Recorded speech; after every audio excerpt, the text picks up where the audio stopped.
কোরআনুল কারীমে আল্লাহ পাক সময়ের কসম খেলেন, ওয়াল আসর, সময়ের কসম। সময় খুবই গুরুত্বপূর্ণ। সময়ের কাজ সময় না করলে সেই জন্য মানুষকে আফসোস করতে হয়। এই জন্য বলা হয় সময় 1 পর, অসময়ে 10 পর। আল্লাহ পাক সূরা আসর নাজিল করে আমাদেরকে সময় সচেতনতামূলকভাবে আল্লাহ পাক আমাদের জ্ঞান বৃদ্ধি করে দিলেন। আল্লাহ পাক বলেন, ওয়াল আসরি ইন্নাল ইনসানা লাফি খুসর, নিশ্চয় এই পৃথিবীর সমস্ত মানুষ ক্ষতিগ্রস্ত। যারা সময়কে কাজে লাগায় না, সময়ের কাজ সময় করে না, সময় মতো যে জিনিসটি প্রয়োজন সেটি দিচ্ছে না, করছে না, তারা তো চরম ক্ষতিগ্রস্ত।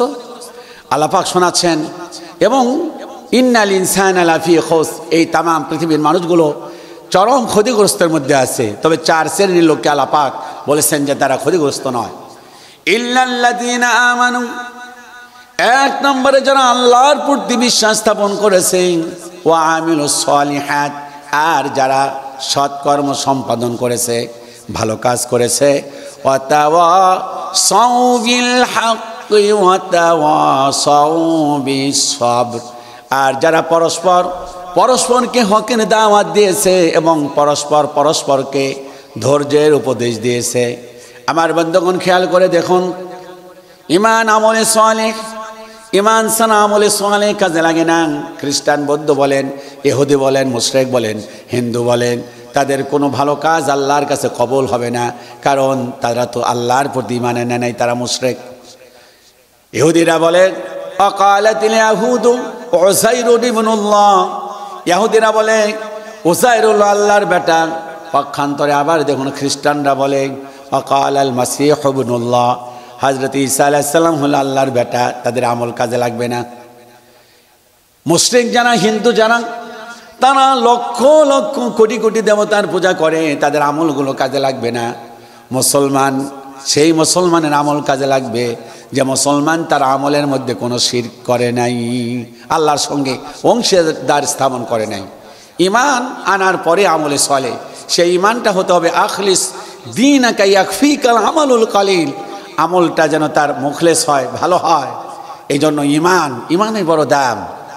ঈমানের ব্যাপারে বিশ্বনবী 1 নয় 2 নয় দীর্ঘ 13টি বছর, 13টি জিন্দেগি, 13টি বছর ঈমানের দাওয়াত দিয়েছেন। ঈমান যদি ঠিক না থাকে তাহলে মনে রাখবেন তার কোনো কাজেই আল্লাহর কাছে কবুল হবে না। ঈমানের পর আমলে সালেহ। আল্লাহ পাক কোরআনুল কারীমে যেখানে ঈমানের কথা বলেছেন সেখানে আল্লাহ পাক আমলে সালেহের কথা বলেছেন। ইন্নাল্লাযীনা আমানু ওয়া আমিলুস সলিহাতি সায়াজআলু লাহুমুর রহমানু বুদ্দা, ঈমান এরপরে আমলে সালেহ। আবার বলেছেন ইল্লাল্লাযীনা আমানু ওয়া আমিলুস সলিহাতি ফালাহুম আজরুন গায়রু মামনুন, সূরা 3-এ বলেছেন। আর আগের আয়াতটি বললাম সূরা কাফের শেষের দিকে। আবার আল্লাহ রাব্বুল আলামিন ঈমান এবং আমলে সালেহের কথা বলে জান্নাতুল ফিরদাউসের ঘোষণা দিয়েছেন। আল্লাহ পাক শোনাচ্ছেন, ইন্নাল্লাযীনা আমানু ওয়া আমিলুস সলিহাতি কানাত লাহুম জান্নাতুল ফিরদাউসি নুজুলা। আল্লাহ পাক ঈমান এবং আমলে সালেহ যারা আনবে তাদের ব্যাপারে বলেছেন যে তাদের তো আমি জান্নাতুল ফিরদাউসের অধিকারী বানিয়ে দেব, ওয়ারিসদার বানিয়ে দেব। আমার বন্ধুগণ, এই জন্য ঈমান এবং আমলে সালেহ বড় প্রয়োজন। এরপরে হলো হকের দাওয়াত।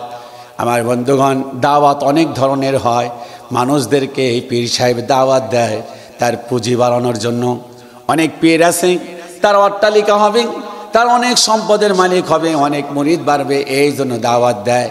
অনেক আর আলেম সুন্দর করে গলার কণ্ঠস্বর দিয়ে দাওয়াত দেয় যাতে করে তার একটু ডিমান্ডটা বেড়ে যায়। কিন্তু তাওয়াসাউ বিল হক, হকের দাওয়াত হলো নিঃস্বার্থ দাওয়াত। হকের দাওয়াত হলো বাতিলের চোখকে ভয় করা যাবে না, জালেমের চোখকে ভয় করা যাবে না। হকের দাওয়াত দিতে গেলে জেল হবে, জরিমানা হবে, ফাঁসি হবে, আর অনেক কিছু হতে পারে। হকের দাওয়াত দিতে গেলে কখনো পিছপা হবে না। আমরা যদি স্মরণ করি মুহূর্তে, আরে কোরআনের পাখি আল্লামা সাঈদী তিনি ভালো করে বুঝেছিলেন যে হারে ধর্মনিরপেক্ষতা মতবাদের বিরুদ্ধে কথা বলছি, এই জন্য আমার ফাঁসি হতে পারে, যাবজ্জীবন হতে পারে। উনি বুঝেছিলেন। এরপরে হকের দাওয়াত দিতে থেকে তিনি পিছপা হন নাই। আমার বন্ধুগণ, ফি জিলালিল কোরআন সৈয়দ কুতুব, তিনিও হকের দাওয়াত দিলেন, হকের পক্ষে তিনি তাফসির লিখলেন। ফাঁসির কাস্টে ঝুলতে হলো, হকের দাওয়াত দেওয়া হলো পৃথিবীতে সবচাইতে হলো কঠিন কাজ, হকের দাওয়াত। নবী করিম সাল্লাল্লাহু আলাইহি ওয়াসাল্লাম হকের দাওয়াত দিলেন, তাইফের প্রান্তরে গেলেন, হকের দাওয়াত দিলেন, দাওয়াত তো কবুল করলই না, আল্লাহ নবীর প্রতি বিরূপ মনোভাব নিয়ে পাথর নিক্ষেপ করলেন। নবীজিকে হকের দাওয়াত দেওয়া বন্ধ করে দিয়েছিলেন না? বন্ধ করেন নাই। সাহাবায়ে কেরাম হকের দাওয়াত দিয়েছেন, মার খেয়েছেন, ফাঁসির কাস্টে ঝুলেছেন, শুলিতে চড়েছেন, কিন্তু এরপরে হকের দাওয়াত দেওয়া বন্ধ করেন নাই। হকের দাওয়াত এই পৃথিবীতে চলমান থাকবে যতদিন, ইসলাম টিকে থাকবে ততদিন। হকের দাওয়াত যখন বন্ধ হয়ে যাবে, ইসলামের আলো নিভে হয়ে যাবে। এবং চতুর্থ নাম্বারে ওয়াতাওয়াসাউ বিস সবর, এবং পরস্পরকে ধৈর্যের উপদেশ দেওয়া।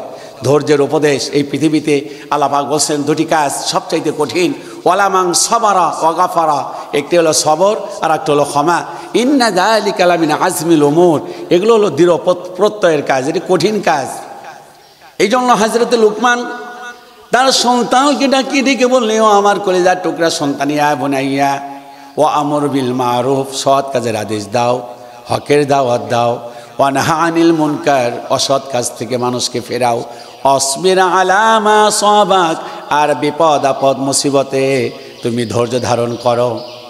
সাইয়্যিদানা ইব্রাহিম আলাইহিস সালাতু ওয়াস সালাম তার কলিজার টুকরা সন্তানের ধৈর্য দেখুন, যখন ডাক দিয়ে বললেন, ও আমার কলিজার টুকরা সন্তান, ইন্নী আরা ফিল মানাম, আমি রাতের বেলায় স্বপ্ন দেখছি, আন্নী আযবাহুকা, আমি তোমাকে জবাহ করছি, ফাংজুর মাযা তারা, এ ব্যাপারে তোমার অভিমত কি, এ ব্যাপারে তোমার কথোপকথন কি? উনি বললেন, সাতাজিদুনি, ও আমার আব্বা, আশা করা যায় ইনশাআল্লাহু মিনাস সাবিরিন, আশা করা যায় আপনি আমাকে ধৈর্যশীলদের মধ্যে পাবেন, সবরকারীদের মধ্যে পাবেন। এই জন্য সবর আছে যেখানে জান্নাত আছে সেখানে, আর উগ্রতা আছে যেখানে জান্নাত নাই সেখানে। আব্দুল্লাহ বলতেছে